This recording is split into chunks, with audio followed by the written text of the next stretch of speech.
Welcome back to the Angels here on OOTP 25. As you can see, we are at the All-Star break, and we are sitting in third place in our division, which currently is not good enough for a wild card spot because there are four wild card teams that make it, and the other divisions are just better than us right now. But we are still in it. Obviously, us, and the Padres are both one game out of that final fourth wild card spot. So things are definitely up in the air. The division is probably not going to happen, especially since the Dodgers are just like really good. But the wild card is definitely a possibility. This is all totally up in the air here. If we take a look at our team stats, you can see here May went well, June not great, July's been going better. When it comes to the offense, still like not quite elite, but like good enough offense, I would say. Third in OBP, fourth in WAR, sixth most runs scored, seventh in home runs, second in walks, fifth in strikeouts, most stolen bases, even running the bases very well. And then if we look at the pitching side of things, it's the defense is still really good, and the pitching is still like it's not bottom barrel when it comes to like starters and bullpen ERA, but we could definitely be better. So I don't think we're gonna. I think we are gonna make like if we can swing for like a big arm here the rest of the season at the deadline. I think that's what we're trying to do is maybe get like an arm, maybe like a legit bullpen piece, and that's basically what we're doing because I feel like our bats are solid. I don't think we need to upgrade the bats. They're good with what they are right now. So if you notice right now, we don't have Logan O'Hoppe on the roster. That is because, unfortunately, he went down with an injury. He had a fractured foot, which originally happened. Does it say? Yes, diagnosed on June 24th, 2 to 3 weeks, and then he suffered a setback here at the start of July. So he's going to miss another 5 weeks. And with that injury, he has 3 weeks left on that. So he'll be back eventually, but right now we're rocking this like every other day catcher combination with Dave Peter and Kevin Hawks as our 1-2 punch here. Another Wisconsin guy that we have on the team. They're not really performing, but they're alternating days at the catcher position, and they've both got the 70 framing. So, they're there for their defense. They're hitting like bottom of the order. As you can see, they're swapping out bottom of the order. And then we also have another change. Padilla is now the shortstop because we might look into trading Paris. Like we just kind of want to get rid of him at this point. Obviously, it would be trading him at his absolute lowest value imaginable. Makes me think I should have just taken what I could have gotten in the offseason. But you live and you learn. If we can attach him to some sort of trade, I would be down to do that because he's just taking up space right now. Bob Moore is the better backup infielder. He's just here simply because we can't send him down, and I don't want to DFA him and get nothing for him. Because he's still good enough to where, like, he would get claimed, I feel like. Maybe the contract, but even if he doesn't get claimed, we wouldn't be able to send him down. So we're trying to get rid of Kyron Paris. We've got Padilla playing shortstop, who, like, at first glance is a guy where you're like, he can't play shortstop. He's only got 55 turn DP and 60 range. But I don't know. It must be like this 75 error because he's fine at shortstop. Like, he's doing basically just what Kyron Paris does at shortstop. Now, obviously, his bat hasn't come around, but it's coming around a little bit. As you can see here, we go by major leagues. Got off to a rough start in June, his first taste of the big leagues here. And so far in July, he's turning things around. He's got 4 home runs, 13 ribbies, scored 6 runs, 825 OPS, and the BABIP still hasn't really come around. So, he's figuring out the major leagues here. He's playing good defense for us. Juan Padilla is our shortstop right now. What happens if I change him to shortstop? Okay, it drops to 55, but at third base.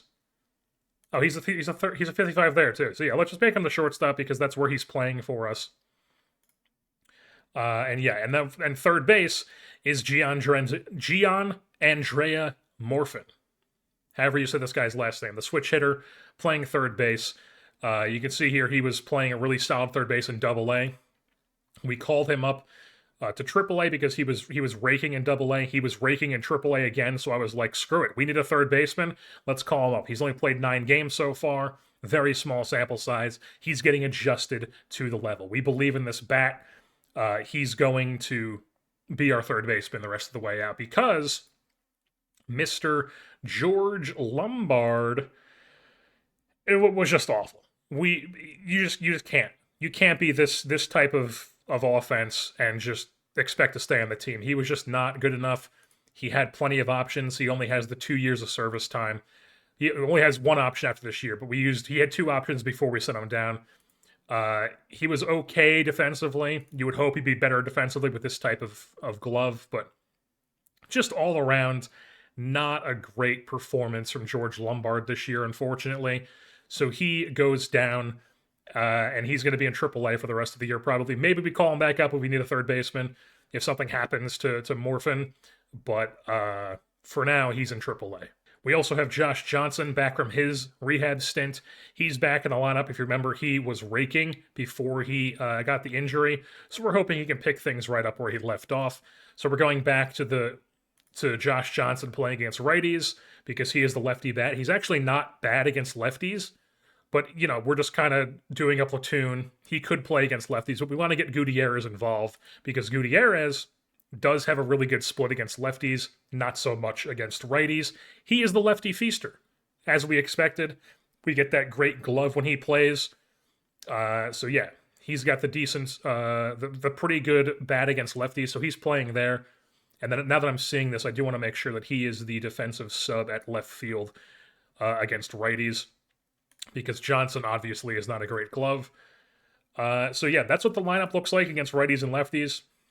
Just a quick little rundown how people are playing. Broyhill's been phenomenal. 147 WRC plus, 13 doubles, 10 home runs. And if we take a look at his fielding stats, playing a great center field too. Not like elite, but he's solid. He's very solid in center field. Juan Soto got off to the rough start. He's been turning things around. He's doing Juan Soto type things once again. Josh Johnson, we just went over. Zach Neto's been really good this year. Swiping bags, hitting home runs. He's got 17, which is the third most on the team. Shanuel, good to see he's starting to come on because he got off to a really rough start where April was just not great. May was kind of treading water. And then since June and July, he's just been tearing the cover off the ball. So that's great to see with Shanuel, as we would expect. Moore still hanging around that triple-digit WRC+. Dylan Carlson's doing his thing, 2 WAR, a little bit above average WRC+, 24 doubles. He's got 10 swipe bags, and he's got a 9.6 ZR in right field. Incredible stuff from Dylan Carlson there. Gutierrez, as we said, he's the lefty feaster. He's got the triple-digit WRC+, positive WAR, solid player. And then Dave Peter, Kevin Hawks is our catcher. Padilla, we talked about. Kyron Paris is awful. And then we also talked about Gian Andrea. He is just getting acclimated to the level. Now, we take a look at the pitching. As you can see, Kodai Senga is back. He has not pitched yet. He had a 3-game rehab assignment down there. He was tearing things up, so I was like, all right, let's just bring him up for the second half. He's going to be in the rotation. That should definitely help with our rotation issues, I feel like, because we sent Chris Sands down because he was just not performing. It just was not time for him. I don't think he's a starter at this point, but we'll figure out what we're going to do with him eventually. But for now, it's going to be Santa, whatever you want to call him, Zach Gallen, Kodai Senga. Spencer Strider has been like fine, a little bit above average ERA plus and FIP minus. He's serviceable. He's not awful. He's not giving up a ton of home runs. He's striking out guys. He's doing his thing. And then we have Jackson Peavy up from AAA. He actually pitched 3 games in AA really well. Then he had a rehab assignment down in AAA really well. And I was just like, hey, we need a guy, so let's call him up. Jackson Peavy up in the big leagues here in the rotation. You can see the first game. If you go to his games here, he goes 6 innings, 2 hits, 3 runs, 2 walks, 5 Ks. So, not the best performance, but you'll take that from a guy who has taken this long to develop. Maybe not too long. He's 23, and he was a high school guy, but he's in the big leagues here. Not a long-term starter for us, but right now he's like a follower starter for us. I think he wasn't a follower in that game because the one opener I had set was already tired. But that should be fixed from here on out. And he's set to be a follower, limited to 90 pitches. We might limit that to 18 batters faced, but for now it's going to be 90 pitches. But yeah, I think these 4 right here are solid. And then I think if we can swing for the fences for let's just take a quick look at the trade block here. Okay, so we got some back end of the bullpen type guys. Felix Bautista having a bit of a down year, but I don't really care too much about reliever stats because they're so hit or miss.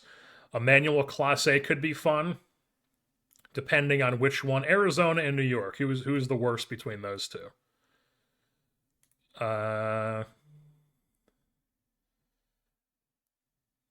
Arizona's 4 games out. New York is also 4 games out. So pretty similar. They're both right behind me, but they're under 500. So it probably makes sense that they would want to sell. So yeah, either one of these guys maybe we could go for, but really it's the starter that I want to go for. Reed Detmers is apparently good again. Yeah, just classic. Just classic. I mean, he was good. He was good when we traded him, But we felt like we were going to get value for him because we were out of it, and then we just went on that insane run. So who knows? Maybe we try to get Reed Detmers. Because Sawyer Gipson-Long, I should probably update you on Sawyer Gipson-Long. He did indeed get claimed, and he's now the closer, apparently, for Milwaukee, and he's not doing well. He was just completely dreadful for us. He goes to Milwaukee. He's not doing well there, really. I guess he's doing a little bit better, but, he's not, anything great. So he kind of just didn't really work out for us, but, maybe we could go and get Reed Detmers to add to our rotation here down the stretch. There's also somebody like Robert Gasser, who I was trying to trade for early in the season. He's been on the trade block since day 1 of the year, day 1 of the regular season. And he is pitching very well for Chicago. What is Chicago doing in the standings? Okay, I would say they're out of it. Yeah. They're not technically out of it, but it would be a long shot for them to make. He's been on the trade block the entire season. I've been trying to trade for him, but they just would not give him up. And the thing is, they would not give him up when he was a 50 overall. He's actually jumped 10 overall points. Boom. You can see this. He was a 50 in April. Now he's a 60. Because he's just had back-to-back, or he's been a consistent guy for them for 3 years now. And this is an expiring year for him. He would help us, especially since right now our staff, we have PV who's a lefty, but right now PV's the only lefty here. So if we got a righty here, we would have an all righty staff, which isn't something I really want to do. And yeah, so I think we might try to get Gasser. We would have to give up something good for him though, which I'm not opposed to doing. I feel like we have a decent amount of prospects now. We don't have the best farm system. We're ranked 24th, so even we don't really get that much respect, but we have a lot of top 200 guys, not a lot of top 100s, but a lot of top 200s. And I would not be opposed to being hey, we'll give you this guy and you'll give us a starter. I doubt they would do that, but I would not be opposed to packaging a bunch of these super far away guys, maybe this guy and this guy, if that would get it done. I would not be opposed to doing that. Because we can get guys like this easily in the international amateurs because we have the big market, and we can usually outbid teams in the international amateurs. So yeah, and a quick little update on Amari Collar here in AA so far. He has 10 games and he's pitching quite well in 10 games. He's got a 22.4 K- walk, which is quite solid. He's doing well, and he's unhappy because he's very unhappy with his role on team, which, as I believe that is him pissed that he's not in AAA, but it's I don't want to put this guy in AAA and get destroyed by AAA pitching. And I don't think he's quite ready for the big leagues here. I don't really want to call him up when he's just a 30. But who knows? I think we'll put him in AAA for now. He's still unhappy, but we'll see how he does. We'll see how he does in AAA. Hopefully he can dominate there and get like a bump. Oh, also I should probably mention Ryan Hendricks here is somebody that we claimed off of waivers from the Yankees. Because I really liked his profile. He's got the extreme ground ball. He throws super hard. He's got the really good home run suppression movement. He has a good fastball slider combo, really good at holding runners. Got the good adaptability. And he's been not great for us. He was, I think it's just been like one outing, though. Yeah, he's had like 2 bad outings. So we claimed him on the 7th. And he was having a bunch of like scoreless outings, but then he had 2 bad outings, and it just all of a sudden, boom, he's not looking so hot anymore. But we're keeping him in the role that he's in right now, and we're going to see how things go. He is listed as an opener as well, but he hasn't gotten an opener opportunity because the main opener is Eric Rose. But I added him as a second opener because he didn't have a secondary role anyways. But I think he would be a good opener with this profile. And Salamento here, for whatever reason, he just was not doing well as an opener, but he's really good as a bullpen guy. So we've got him back in that role as a middle relief specialist guy. And I think I might. No, it's fine. It's fine. I'll leave it the way it is. I also forgot to mention that Brandon Woodruff was on the IL with just like a quick little wrist soreness. It was like a day-to-day thing, but it was obviously wrist soreness, and it was like 1 to 2 weeks. So I just threw him on the IL because I didn't feel like having him be on the roster with a 1 to 2 weeks day-to-day injury that was going to affect his throwing. So he's back now. We might throw him on a quick rehab assignment because I don't really know what we're gonna do. Yeah, we'll throw him on a quick rehab assignment. Yes. And then we're going to see what Jackson Peavy does in this game. Okay. Okay. Or no. Yeah, so Hendricks gets lit up, and it was Peavy who did really well, but Hendricks got lit up. So I think that's the nail in Hendricks' coffin here. He's going to go down to AAA. Or no, he's going to get waived and DFA'd. Because he had no options when we claimed him. Yeah. So Woodruff, I think he's fine if he just comes back. It was just a day-to-day thing. Yeah, he'll be fine. He'll be fine. And I think we're going to put him as a reliever, as like a long.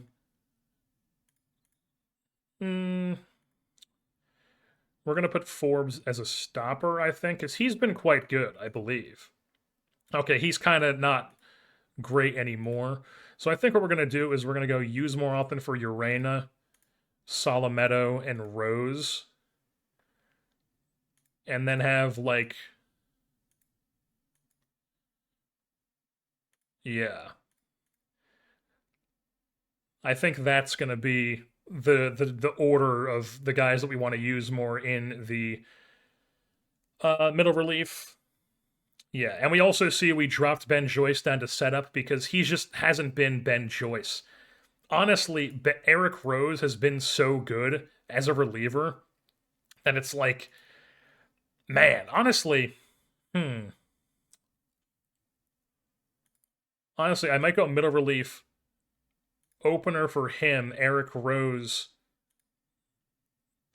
Because when we look at Ben Joyce here, he just has not been himself. He's like, he had like the really good April, and then he had a really bad May, and then June it was like, okay, he's getting unlucky. And then July it was like, okay, he's just kind of not doing, he's like treading water, he's like okay-ish. And then, yeah, it just hasn't been Ben Joyce. And he's in like a setup role now because the stoppers are Lopez and Healy, and I don't love having double left-handed stoppers. So what I might do is put Rose in a stopper high leverage role because he's been so good and he's on fire, as you can see. And then I think we're going to move Joyce into... I think he's fine in the role he's in. How's he been since... I forget when I moved him here, but I guess he's had this one bad outing. We'll leave him in this, like, in this one-inning role that he's in now because I just don't want him to be a stopper. And I think we're going to go triple barrel stopper here, so we have one righty in the mix as well. And then we have the double use more often relievers here. And then we have this second tier of middle relievers. So I think that's what we're going to do, and Woodruff is going to open for PV. So I was just curious, and we shopped Kyron Paris multiplayer package, and I want to get at least a starter here.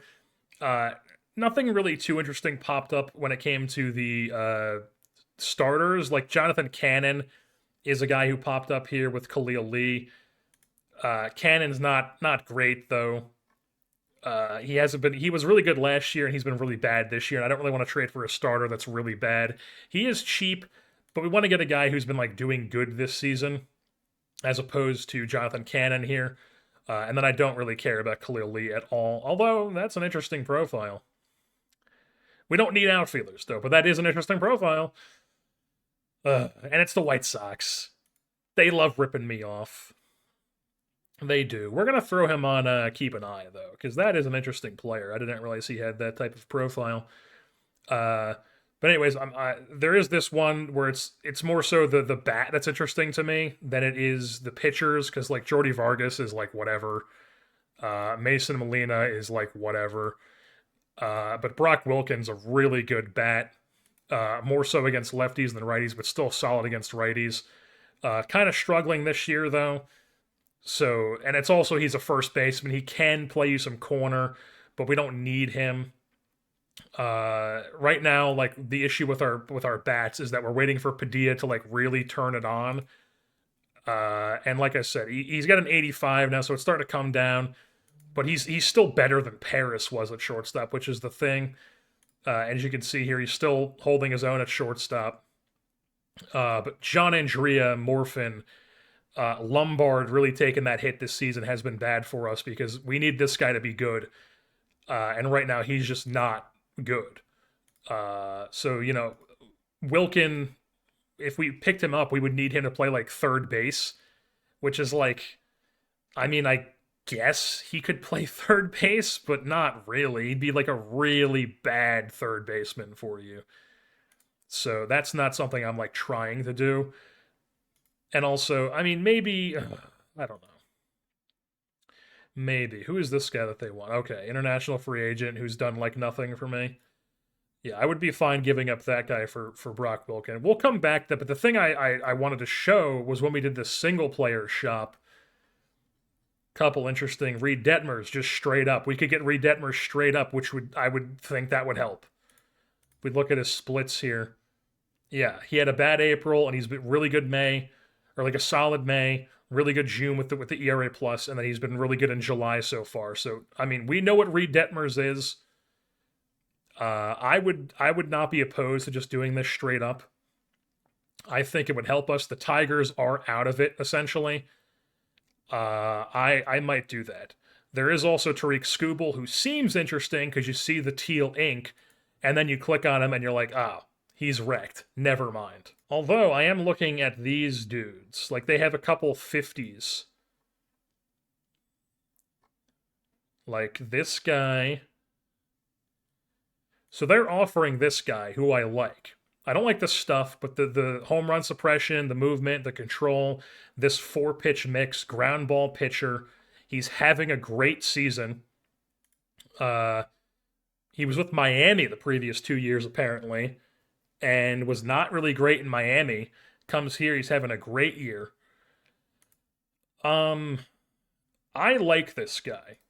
I might try to do something, because this is the same team that has Brock Wilkin. I might try to do something where, because I don't want this guy, because they just extended him. He's also older. He's like a perfectly fine pitcher.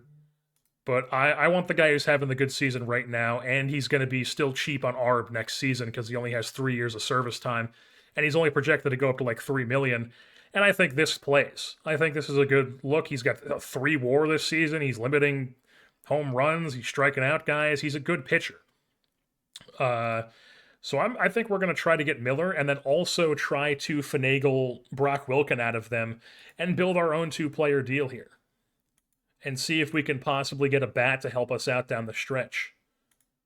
So, like, boom, a definite yes from you. We'll just do this and see what they think of it.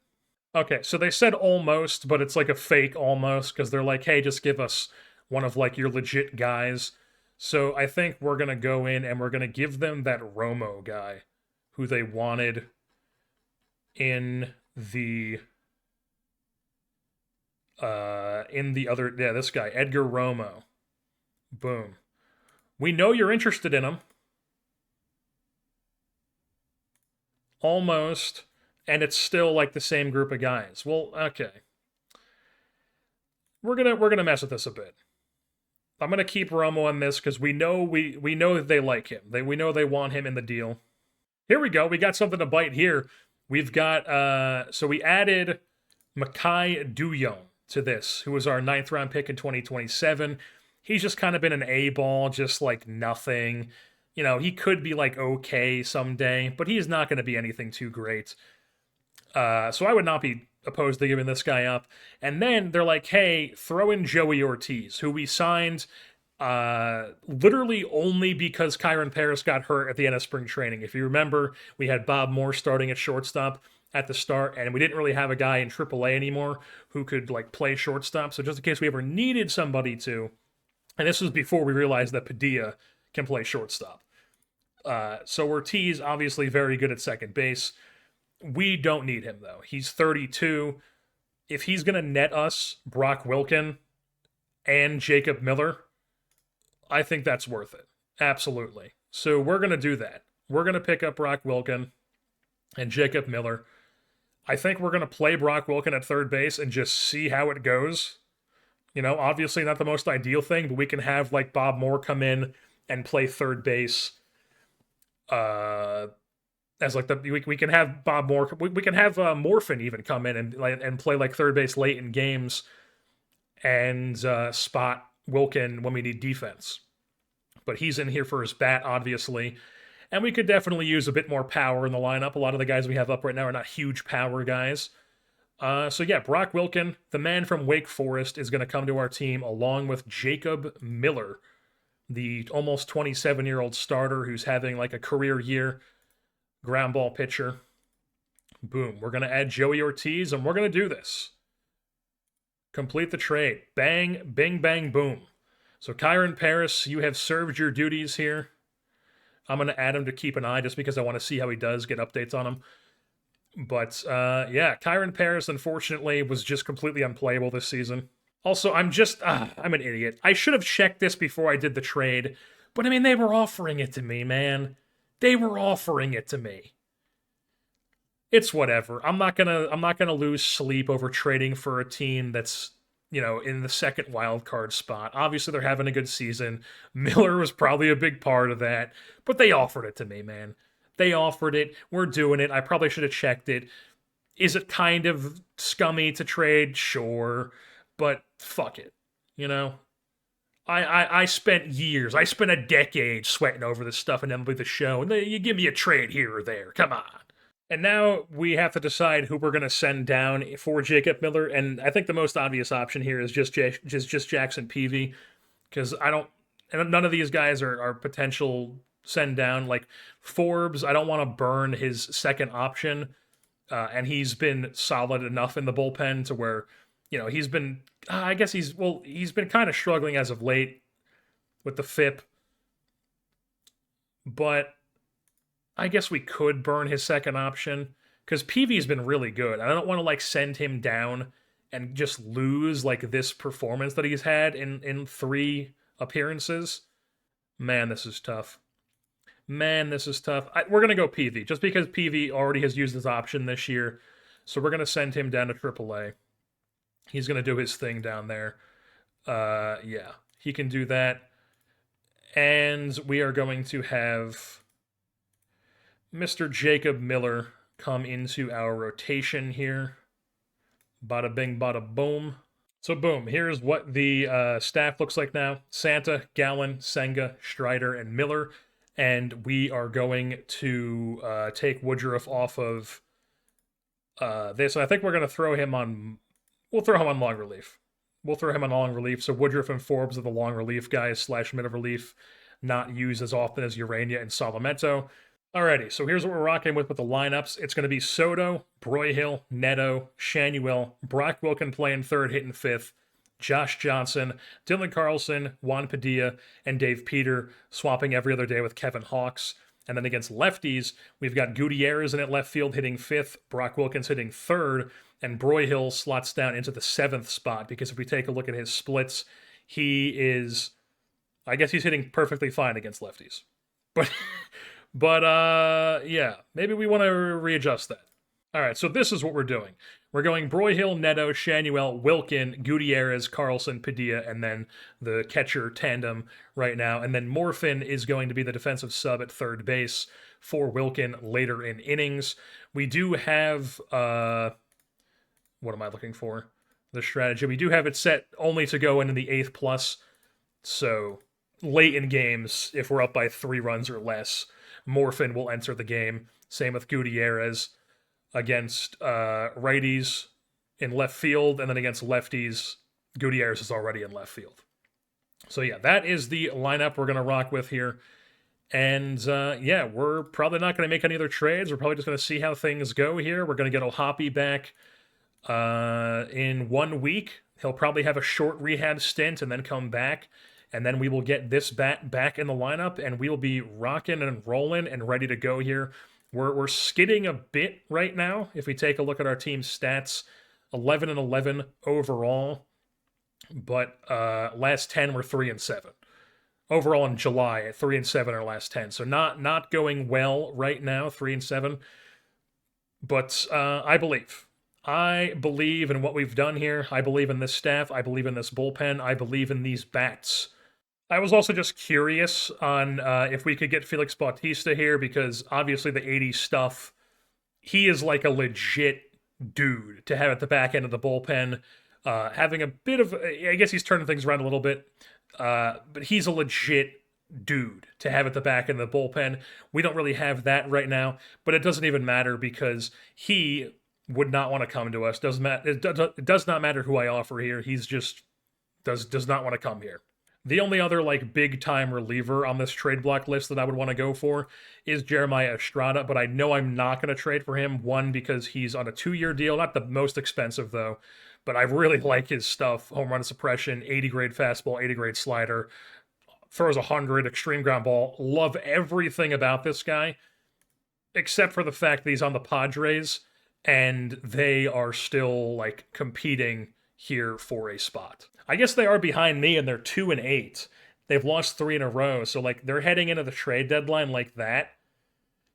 One could understand why they would want to sell. So they're not interested in what I've been offering them. They only want me to add in like somebody like this, and I guess I'm not totally opposed to throwing in somebody like Lombard or Sands, but I would want to take these dudes out of the deal if I was going to offer Lombard or Sands.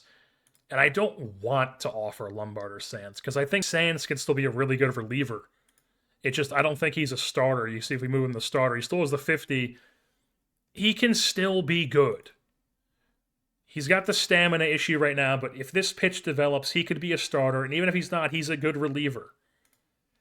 I don't want to move on from him. And then Lombard, it's just like he's having the down year, but he's still 25. He's still got options. 1 more year after this year. He's got the good defense, the good speed. I don't want to move on from him quite yet either. So I might try to just see if we can add in, like we gave them Carrillo. They're not interested in Carrillo and Arroyo packaged together. Billy Carlson, maybe? We give him Billy Carlson. Yeah, it's no deal might be better than making a dubious one. He's a good pitcher. These guys aren't going to play. I mean, these guys are super far away, and this guy I don't think is really anything. Yeah, no way. And then there's still just the group of guys that they were interested in. So yeah, I don't think we're going to be able to get Jeremiah Estrada here unless we give up something like really. He was also a starter for them. I mean, that makes sense. I'm just not realizing that he was a starter. Like, no wonder why he has this profile. Like, he's got the control and only 35 stamina, but, like, this doesn't jump down that much. Okay, well, the fact that this guy can start makes me think that we should throw in somebody like Lombard. So what if we go discuss trade again? Obviously, moving on from Lombard would sting. But we have... I mean, I like Lombard, is the thing. I like Lombard. He can even give you a little bit of shortstop. He's having a down year, but I still believe that he's like a good player. But you got to trade good players to get good players, Jersey. You can't trade stink to get good. Not that that's actually like a saying, but I'm just talking to myself here like a goddamn maniac. I mean, this guy could be a stopper for you. This guy could be like a starter. I don't know what I'm saying. I know who Jeremiah Estrada is. Like, I'm saying this guy as if like I'm not aware of who Jeremiah Estrada is. Still need to add something, yeah, because they're all far away. I don't want to. I'm too attached to my prospects. I know. Carrillo, Arroyo, Arenas, who obviously 75 framing. We have young catchers with 70 framing. Obviously, this guy's been very good in the minors, but we have similar guys to him, like Arenas, and we have like Dave Peter, who has a similar profile.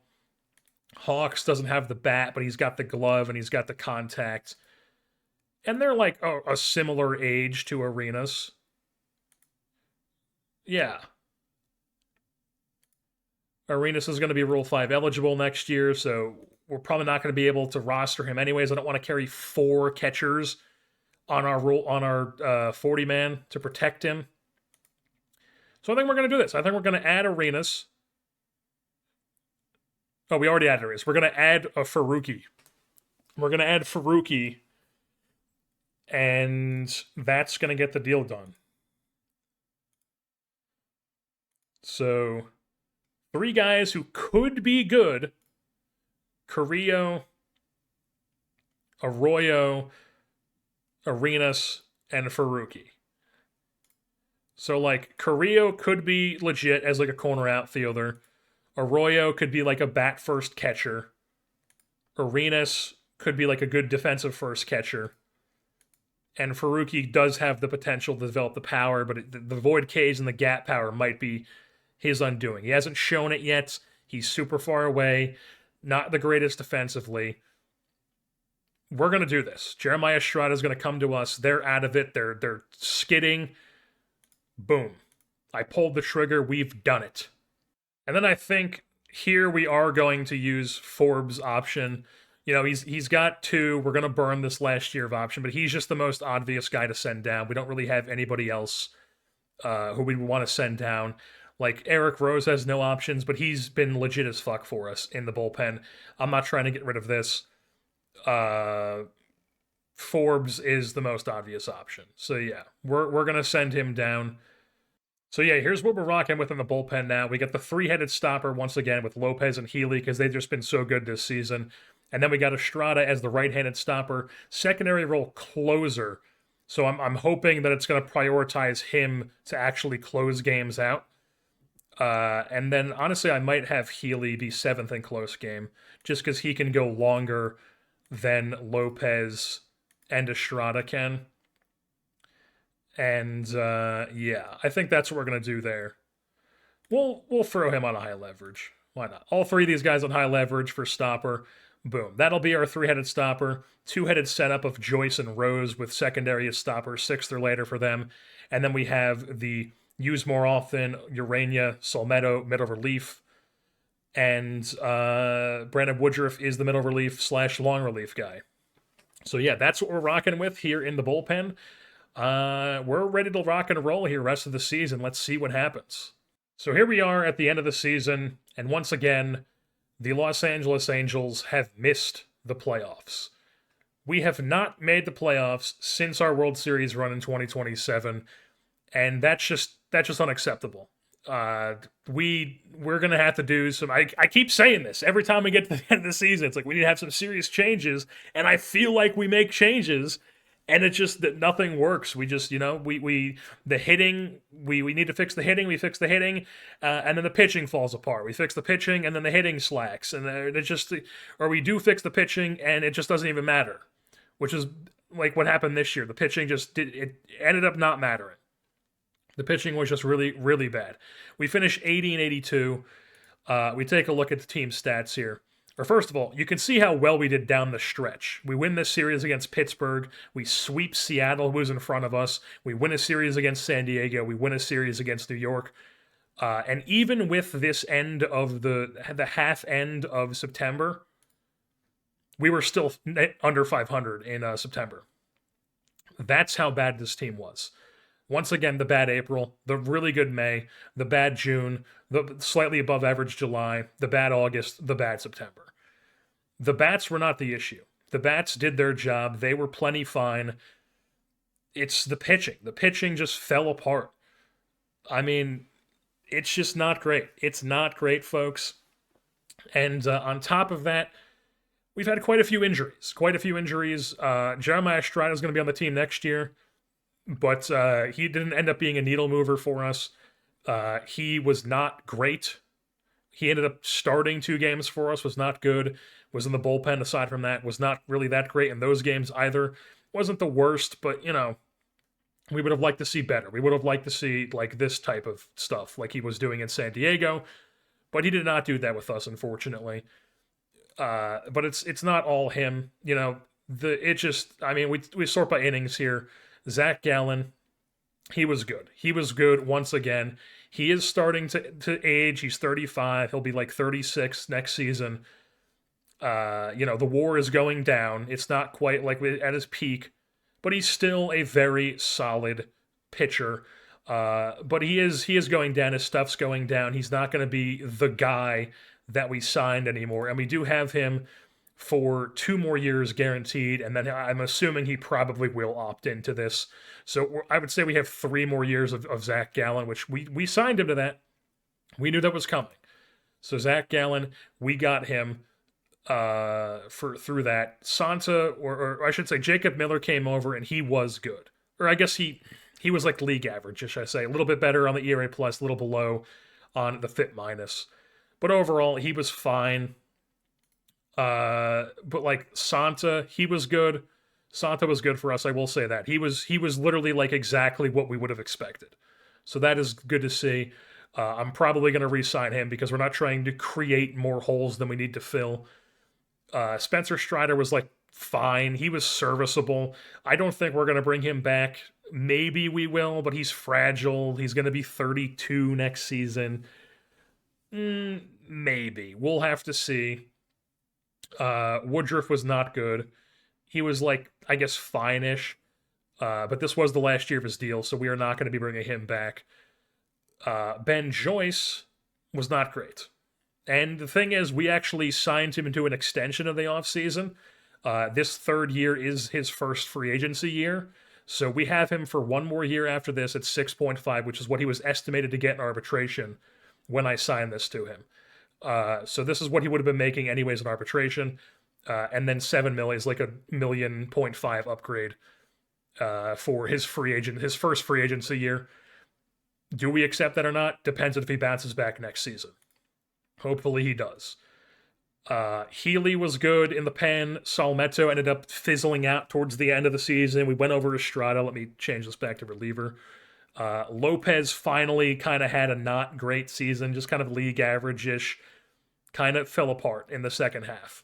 We take a look at his splits here. I guess it was September, really, because he was really good in July and August, and then he just had a really nightmare September. But aside from that, he was good. And he is 31. He's going to be 32 soon. He's projected to make... we actually did. I forgot we extended him for next year at 2.5. So we have him for next year at 2.5. Very cheap. He'll be on next year's team, too. Eric Rose was good. Urania was good, but he kind of fizzled out a little bit during the stretch. If you look at his splits, yeah, August was not great for him, but he was really good in September. So really, he hit us at a bad August. Kodai Senga was the big one, who missed like the majority of the year with a surgery to remove bone chips, and then he came back, and he just was not good at all. 13 games, 17 started. We tried him in the bullpen. We tried him as a follower. We tried him as a traditional starter. Just nothing worked. We take a look at his major league splits here. As a starter, he was bad. As a reliever, he was good. I guess he was good as a reliever, but I mean, we needed starting pitching, and he just was not able to give that to us. I felt like our pitching wasn't like when you look at the numbers, it's like we weren't that bad. We didn't have like an ace, but I don't know. Looking at these numbers, I feel like we weren't that bad. And then you look at these numbers, and it's like, oh shit, we got rocked. I guess the WAR does make sense because, like I said, we didn't have like an ace. And then we gave up a lot of home runs and we walked a lot of guys. We had a lot of dudes in like the double digits for walk percentage, but like we've had that in the past and have good pitching. And then we did have a lot of guys giving up home runs. Like Solmeto ended up giving home runs. Senga gave a bunch of home runs. Woodruff did. Snyder did. Rose even did. Joyce. But I mean, once you get in this 1.4 range, I mean, that's fine. I don't know.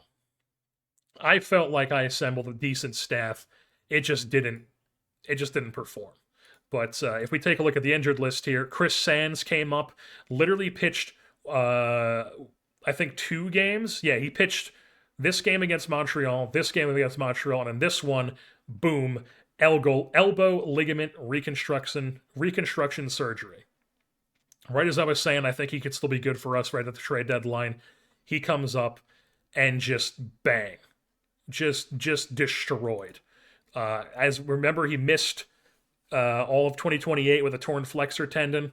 He came back from that, was no longer a top 100 prospect, and boom, this happens to him 2 years later. Both September end of season deals too. Just not great. There's no such thing as a pitching prospect, folks. Always remember that. And then Jackson Peavy also. You can see he got a bump to some stuff. Bunch of pluses here. Bunch of pluses. The velo went up. The potential movement went up. The potential movement went up again. Or the potential stuff in the current movement. His overall rating as a starting pitcher went from 40 to 45, and he's a 50 as a reliever. He's a legit dude, but he strained his shoulder, so he missed the end of the year. He did strain it at like the very end of the season, though. Patrick Forbes, another guy who got shoulder surgery. He's out for 7 to 8 weeks. This is actually his first ever injury. That's interesting. First ever injury, but it was a tough one because we called him back up and we needed him to be good, and he just got hurt. So we had those 3 injuries happen. I'm also just noticed that Lucas Urseg tore his labrum down in AAA. Not that he was like a huge deal, but yeah, things just did not go well with the arms for whatever reason. We just didn't have that top-end talent in the rotation. I felt like it was good enough to win games, but we just didn't get into the playoffs. Like, I feel like our rotation should have been better than this, or our staff in general should have been better than these numbers, but they just weren't. We played good defense.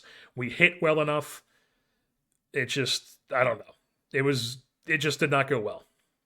But if we take a look at the hitting here, sort by WAR, Neto, incredible year. Soto did his thing, 30 home runs, 30 swipe bags, another 30-30 season for him. Yeah, not quite a 400 OBP, but he's getting up there in age. He's not quite the Juan Soto anymore, but he's still very, very good. Broyhill 4-WAR season, Ohapi 4-WAR season after missing a bunch of time too. Like I said, he missed I think it was like 5 weeks, and then he had I think he had like a 2-week injury, and then it was like a setback for like 5 weeks. So he missed a good chunk of time with a fractured foot, and he still put up really good numbers for us in only 85 games. Then we had Nolan Shanuel, who had a bit of a down year, strained his Achilles tendon down the stretch, was playing through that. Just not, it was a down year. He had still had 33 home runs, 30 doubles, but still, I mean, the bats weren't the issue. See what I'm saying? The bats were not the issue. We had these 5 dudes, and then like Carlson was like teetering around triple digits. Gutierrez was good. Johnson was good. We even got production from Bob Moore. He was good. George Lombard came back up, and he is on fire to end the season. We take a look at his splits here. You can see September, he tore the cover off the ball. Yeah, he was doing his thing. Brock Wilken was just bad. He was just straight up bad for us.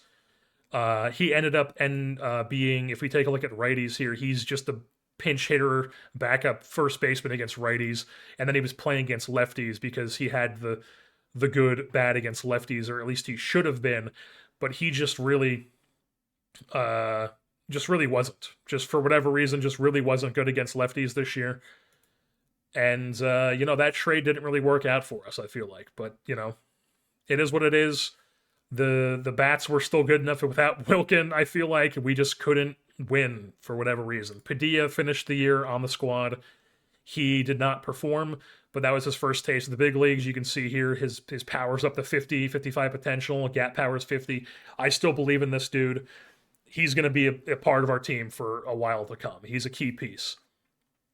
We also sent down Mr. Gian Andrea because he was not good in the big leagues, but he was good in AAA down the stretch.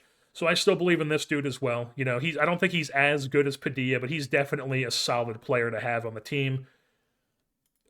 He's definitely a part of the future. So we've got dudes. It's just, we're just going to have to assemble a better staff next year. Try to, I feel like we've just been patching it in free agency.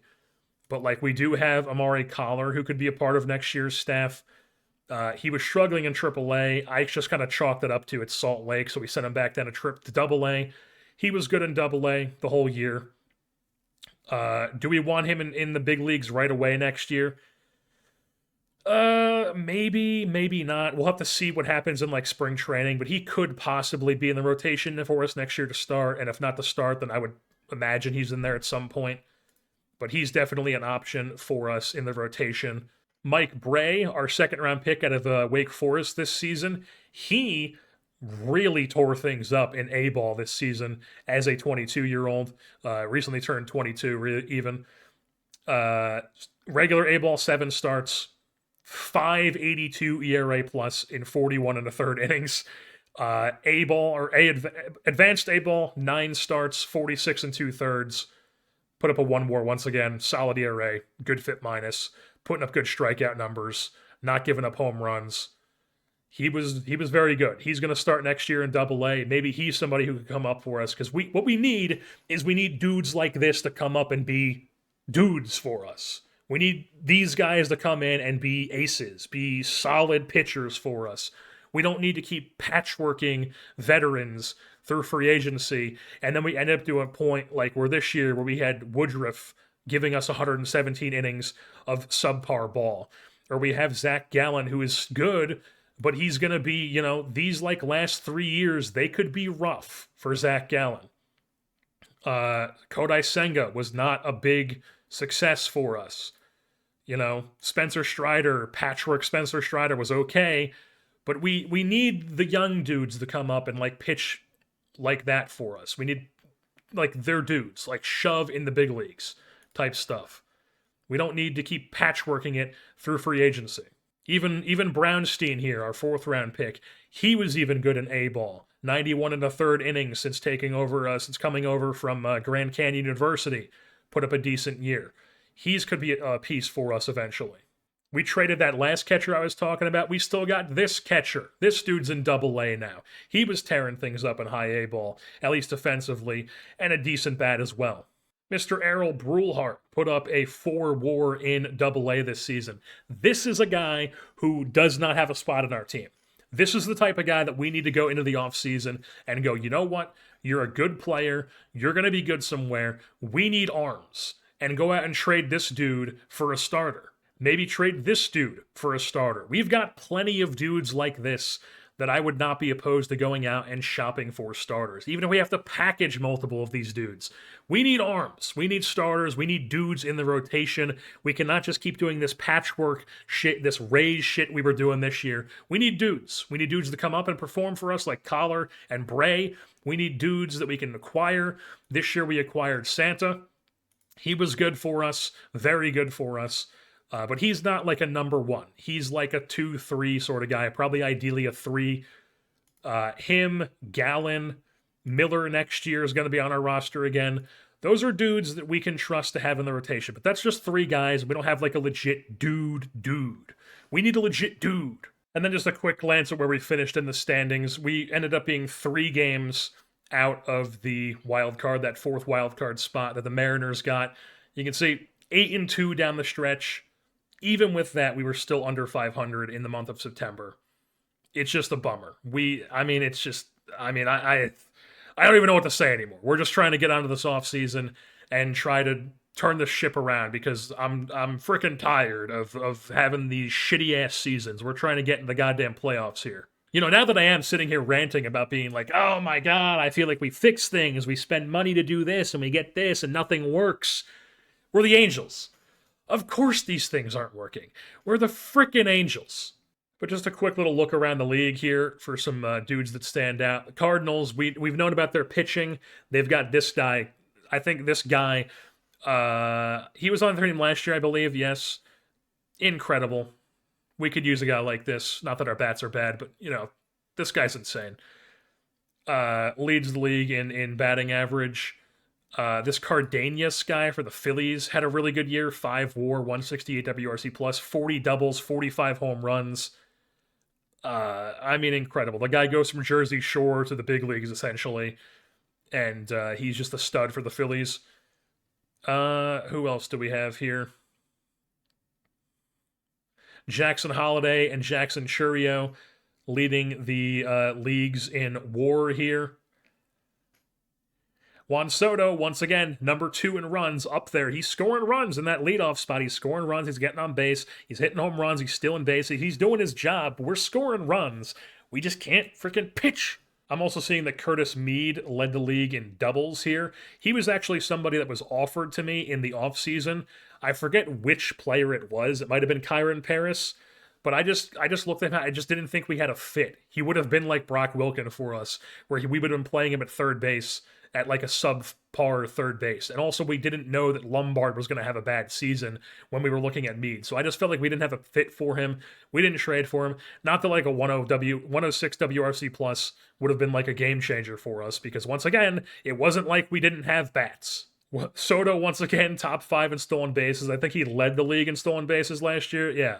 Back-to-back 30 steal seasons. Back-to-back 30-30 seasons. I mean, what kind of dude does this? What kind of dude at 30 is just like, you know what? I think I'm going to steal 39 bags at a really efficient rate. And then I'm going to do it again next year with a 30-30 season. I mean, what kind of dude does that? And then once again, counting stats, walks, just there's Juan Soto, there's a giant gap, and then there's everybody else. Pitching, there you go. There's the Zamora guy, the bat destroyer with St. Louis. He's not even 24 yet. He's got 2. Yeah, he's going to win Cy Young. He won Cy Young last year. He's going to win Cy Young. An 8 WAR season? What can you even say about this guy? What am I supposed to say? I mean, he's not even 24. Ooh, yikes. Here's our man, Hayden Birdsong. Leads the league in losses. 18, tied with Chase Dollander. Not great. He did interesting year. He puts up a 2 WAR in their rotation. Not bad for Hayden Birdsong, but he does get the old Loss-a-Rooney title there with Chase Dollander, who, I mean, this guy's got to get out of. They've got him signed to a long-term pretty cheap deal. I don't mind the extreme fly ball, especially since he has 50 home runs allowed. He's putting up decent seasons in Colorado. I was literally just about to say, somebody's got to get this guy out of Colorado. I'm looking at him. We need arms, baby. Might be an off-season acquisition possibility here. Chase Dollander. I'm just looking at these names right here, and I see Jay Parker, and I'm like, Jared Parker? Throwback to all you people who were not currently 21 years old and remember Jared Parker. But yeah, this guy is an absolute stud. My God, first-round pick out of Arizona State. In what universe are West Coast colleges putting together talent like this in this day and age? That doesn't happen anymore. These guys, the fact they got it from Illinois, but in real life, Arizona State doesn't have this type of juice anymore. None of the West Coast schools do. It's a shame. Our man Vance Honeycutt, who I always look in on, led the league in ZR with 21 and a half. Just another 2-war season, all with the glove for Vance Honeycutt, doing things in center field. And then he was also tied with Mr. Victor Scott here, who had a 75 range, 80 speed. Another 2-war season for him, basically all with the glove. I think in Sporer's save, he had a 100 steal season. He hasn't quite done that in this. He had a 61 steal season, 48, but he's kind of toned down the steals. If I was the Cardinals, I'd be going into his strategy and just bumping up that steal rate. I'd be going override, bump up the steal, bump up the aggression, and just letting this guy run wild. They are not doing that because, it's working for them because they've got this dude, they've got the starter, they've got the other guy hitting. If we take a look at the standings, yeah, they won 102 games. I don't know why they need to take pointers from me. They're doing fine on their own. Ethan Salas, once again, just atop the framing runs and caught stealing percentage. Logan O'Hoppe in defensive efficiency. Not that that really means too much to me, but he's, we know Logan O'Hoppe's a dude. We know he's a dude. Negative framing runs this year, not great, but, he was still fine. And you can see also here that the Expos and the Oaks, both bottom teams in their respective leagues. The Oaks look to be the only 100-loss team. Yeah, the only team that loses 100 games was the Raleigh Oaks. A World Series champion has been crowned in the first year of realignment. The National League Chicago Cubs, coming out of the Great Lakes Division, tops the Los Angeles Dodgers 4-2, coming out of the Pacific Division of the American League. The Chicago Cubs getting a ring here. They were trying to trade Robert Gasser all year. Turns out they needed him. So he ended up leading their team essentially in ERA. Look at this. Look at this. How do they get in? They win 90 games. They win 90 games with this type of staff. Why do they do this? And we do what we do. Come on. We really are cursed. It's the freaking... I guess they scored the most runs of baseball. And we weren't quite that level of offense. I feel like we have the capability to be. But we weren't quite that level. What level were we? What am I doing? I'm clicking on the wrong damn thing. Yeah, 6th. 814 runs. They had like 80 more runs than we did. Yeah. Okay. I guess that makes sense. But they didn't do it with home runs. They were out here just hitting doubles, I guess. Hitting just hits in general. They weren't manufacturing as much as we were with stolen bases, but they had the literal worst defense and like a bottom shelf pitching staff. And they win 90 games and win the World Series, and we can't even get in the goddamn playoffs. We were better than this. Come on. Look at this. We were better than this. We definitely were. Now I'm just pissed. We definitely had similar bats to this. Absolutely. Oh my god, this team's just us, but they got luckier. They got Evan Carter, wow. Okay. Yeah, he's quite the stud. They got Matt Shaw doing like league average stuff. And Casey's hitting home runs. Moises Balestros, he's their catcher. He was on the team that we beat, I remember. He's still hanging around. He's still only about to be 27 with the 80 grade arm. This scored the most runs in baseball. Are you kidding me? Did someone get hurt for them? This dude. Okay. I was going to say, none of those guys stood out to me as like dudes who like were better than us. But they had this guy too, who led the league in ribbies, 40 doubles, 36 home runs. 92 runs scored, and then he tore his MCL in the playoff run. So, like, literally just recently, October 28th, and they won it for him, I guess. So, yeah, they had this guy. They had him missing like 1 or 2 games or whatever, but yeah, I mean, even with him, like, I feel like they still had a similar. I guess they did have 3 guys put up like 5 WARs. So yeah, they had a better offense. But we're not a bad offense. We're a good offense. This is gonna annoy me. It's gonna annoy me, folks. But yeah, the Chicago Cubs, they win the World Series, and we finish 80-80.